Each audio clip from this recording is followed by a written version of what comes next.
बात करते हैं डायबिटिक कीटोएसिडोसिस के बारे में कि क्या होता है कीटोएसिडोसिस और क्यों होता है और इसका क्या क्या कॉम्प्लिकेशंस है और इसका क्या सॉल्यूशन है।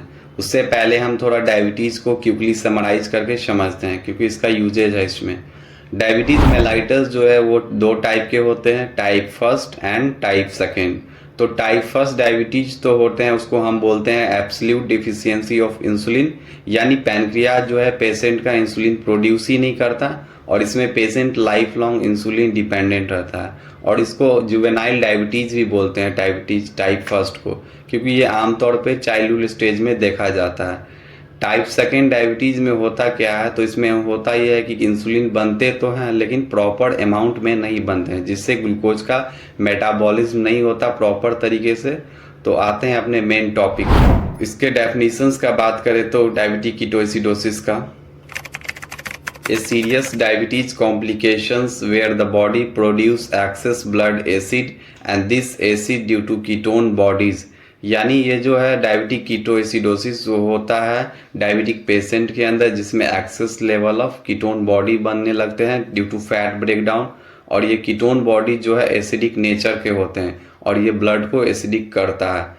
जनरली फैट जब ब्रेकडाउन होता है तो वो फैटी एसिड और ग्लिसरॉल में ब्रेकडाउन होता है और यही fatty acid after some time ketone में कन्वर्ट होता है, तो वही यहाँ पे कीटोन हमको देखने को मिलता है। और डायबिटिक कीटोएसिडोसिस में मोस्टली टाइप 1 डायबिटिक पेशेंट में होता है क्योंकि यहाँ इंसुलिन बनते ही नहीं है और रेयर चांस है कि टाइप सेकेंड डायबिटिक पेशेंट में ये हो। अब हमारा बॉडी फैट का ब्रेकडाउन क्यों करने लगता है इस कंडीशन में, तो वो समझने का कोशिश करते हैं हम लोग। The condition develop when the body can't produce enough insulin because insulin play a key role in helping glucose to shifting from blood to cell for energy consumption। यानी हमारा बॉडी फैट का ब्रेकडाउन इसलिए करता है क्योंकि body जो है वो इनफ इंसुलिन नहीं प्रोड्यूस करता है और इनसफिशियंट इंसुलिन जो है वो ग्लूकोज को सेल तक ले जाने में अनकैपेबल होगा और जब तक सेल तक ग्लूकोज नहीं जाएगा तो हमारा टिश्यू उसका यूटिलाइजेशन नहीं कर पाएगा। बिकॉज ग्लूकोज सेल तक आएगा तभी हमारा बॉडी उसको एनर्जी के फॉर्म में यूज करेगा बाय सेलुलर रिस्पायरेशन। अब हमारे मन में एक क्वेश्चन आएगा कि ये होता क्या है सेलुलर रिस्पायरेशन। तो ये एक तरह का रिएक्शन है जो कि सेल के अंदर माइटोकॉन्ड्रिया में चलता है और इस रिएक्शन से हमें ऑब्टेन होता है एनर्जी। देन इस एनर्जी को बॉडी यूटिलाइज करता है। इसी प्रोसेस को डायग्राम से समझने का कोशिश करते हैं हम लोग। जब बॉडी इंटेक करता है carbohydrate which is primary source of energy और इसी कार्बोहाइड्रेट से डिराइव होता है ग्लूकोज और यही ग्लूकोज माइटोकॉन्ड्रिया में O2 से रिएक्ट करके एनर्जी का प्रोडक्शन करता है in the form of ATP और साथ में CO2 भी रिलीज होता है और ये CO2 हमारे बॉडी का वेस्ट प्रोडक्ट है, तो इसको बॉडी एलिमिनेट करता है बाय एक्सहेलेशन टू ओवरऑल। यही मैकेनिज्म है सेलुलर रिस्पायरेशन का। अगर बॉडी इंसुलिन नहीं बनाएगी और सेल तक ग्लूकोज जाएगा नहीं तो सेल को तो एनर्जी का नीड है। इसी कंडीशन में हमारा बॉडी क्या करता है वो देखते हैं। Without insulin the body begins to break down fat as a fuel. This cause a buildup of acid in the bloodstream called ketone. If it's left untreated, the buildup can lead to diabetic ketoacidosis। यानी insulin के deficiency के कारण body fat का breakdown करता है for energy production और यही fat breakdown continuously होने के कारण बॉडी में कीटोन बॉडीज एक्यूमुलेट होता है और ये कीटोन बॉडी ब्लड को एसिडिक करता है जिससे हम लोग डायबिटिक कीटोएसिडोसिस कहते हैं। ये तो हो गया कि डायबिटिक कीटोएसिडोसिस क्या होता है। अब हम बात करेंगे इसके क्लिनिकल मैनिफेस्टेशन का, यानी observable sign and symptom of patient due to disease condition. तो डायबिटिक कीटोएसिडोसिस में सबसे पहले आपको दिखेगा serum pH level less than 7.35 होगा।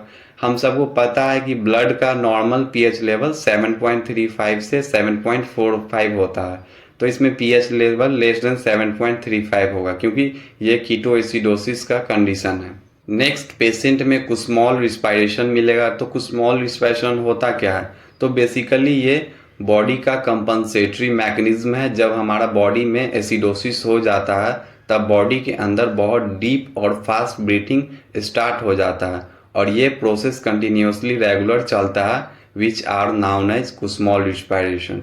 तो बेसिकली एक कंपनसेटरी मैकेनिज्म है लंग्स का to eliminate too much CO2 by more exhalation, क्योंकि more CO2 make body more acidic, क्योंकि CO2 जो है वाटर से रिएक्ट करके कार्बोनिक एसिड का फॉर्मेशन करता है। That's why in this condition body eliminate more CO2 from body to prevent more complication in body.